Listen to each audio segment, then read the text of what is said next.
Hello viewers, I'm going to show my YouTube channel Solution Engineers how to fix Roblox error code to mobile. Okay, let's start. Follow my all step.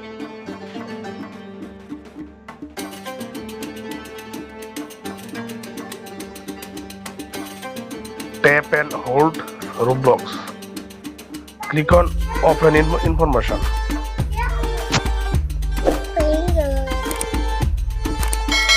Click on Storage and Cache. Clear cache and clear storage. Enable all permission allow.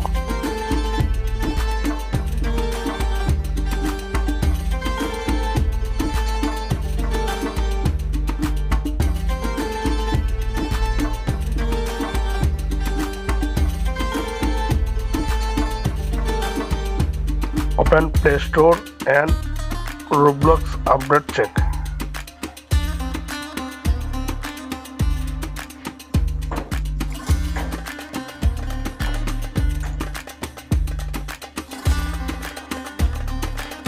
Roblox update already update. Check it.